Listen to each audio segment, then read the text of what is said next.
बाप और बेटे और रुल कुदस के नाम से आमीन। नाराए हम्द।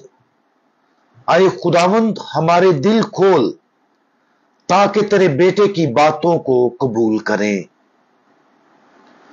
आज हम मुकद्दस मत्ती की अंजील उसका 13वां बाब और उसकी आयात 47 ता 50 पर ध्यानो ज्ञान करेंगे।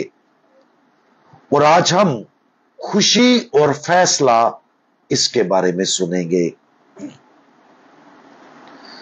फिर आसमान की बादशाही उस महाजाल की मानिद है जो झील में डाला जाता और हर तरह की मछलियां समेट लेता है। जब वह भर गया तो उसे खींच लाते हैं और किनारे पर बैठकर अच्छे अच्छे बर्तनों में जमा कर लेते और जो काम की ना हो फेंक देते हैं। दुनिया के आखिर में ऐसा ही होगा। फरिश्ते निकलेंगे और रास्तबाजों के दरमियान से बदकारों को जुदा करेंगे।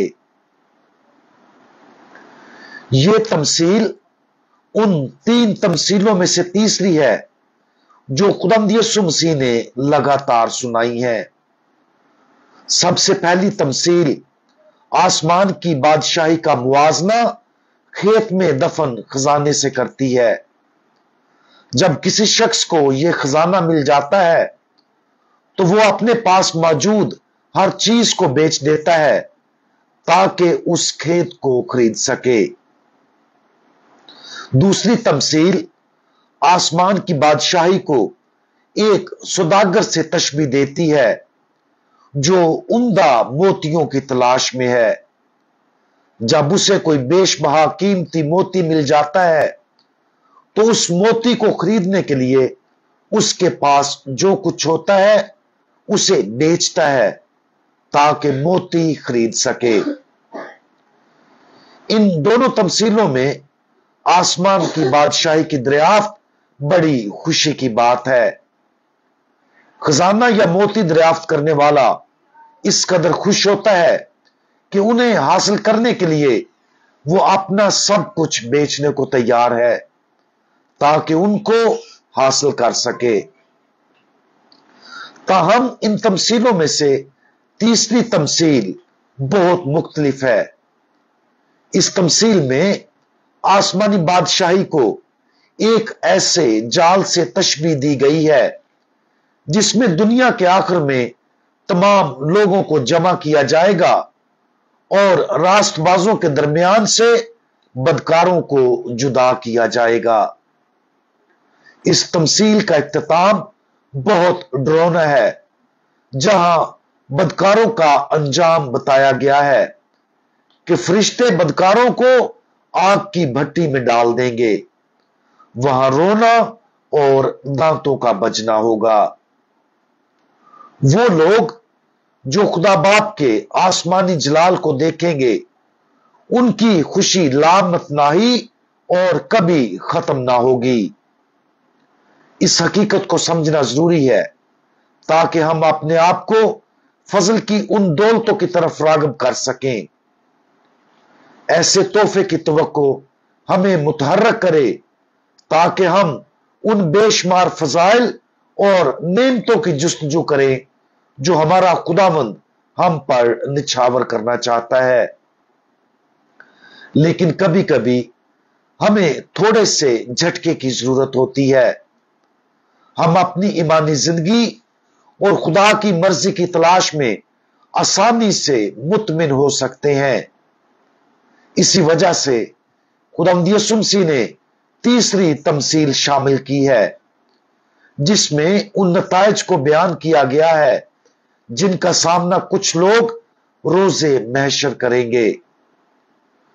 अगरचे ये एक खुशकुन ख्याल नहीं है लेकिन ये एक मुकद्दस और पाक ख्याल जरूर है क्योंकि ये वक्त के आखिर में खुदा के इंसाफ और फैसले को जाहिर करता है। क्या हम खुदा के इंसाफ पर यकीन रखते हैं? क्या हमको यकीन है कि वो उन लोगों पर कतई फैसला करेगा जो इस जिंदगी में उसकी पाक मर्जी को मुस्तरद करते हैं। क्या हमें यकीन है कि जहन्नम हकीकी है और हम सब उसमें जा सकते हैं? अगर इस ख्याल को कबूल करना मुश्किल है तो फिर इस तीसरी तमसील पर मजीद दुआ के साथ गौर करने की जरूरत है। इंसाफ और फैसला हकीकी है। अगर हम जिंदगी में आसमान की बादशाही के जलाल को मुस्तअदी के साथ तलाश करने के लिए पूरी तरह मुतहरक नहीं है तो हमें कम से कम ईमानदारी से उन नताइज की हकीकत का सामना करने के लिए तैयार रहना चाहिए जो हमारा इंतजार कर रहे हैं। आज खुदा के जलाल, खूबसूरती और शान पर गौर करें। अपनी आंखें आसमानी बादशाही के खजाने पर मरकूज करने की कोशिश करें। अपनी जिंदगियों में इस दुआया ध्यानो ज्ञान को आसमानी बादशाही हासिल करने के लिए अपना वाहिद मिशन बनाने की तरगीब दें। अगर हम इस खुशगवार दरियाफ्त के साथ जद्दोजहद करते हैं तो फिर मुमकिन नताइज पर गौर करने में हिचकिचाहट महसूस ना करें। खुदावंद हमारी भलाई के लिए खुदा के इंसाफ और फैसले के इन नताइज को हमें बताता है ताकि उन्हें हमारी जिंदगी में हकीकत बनने से रोका जा सके। हम दुआ मांगे। हमारे इलाही मुनसफ, आप सब कुछ देखते हैं और सब कुछ जानते हैं। आप हमारे दिलों को मुकम्मल तौर पर जानते हैं। बराए करम हमें जिंदगी के हर गुनाह से पाक कर दें। हमें अपनी बादशाही के लिए एक पाक जोश से भर दें। आपकी दरियाफ्त की खुशी हमें आसमानी सफर में मुस्तैद रहने की पूरी तरगीब दे। खुदावंद यीशु मसीह, हमारा भरोसा आप पर है। आमीन।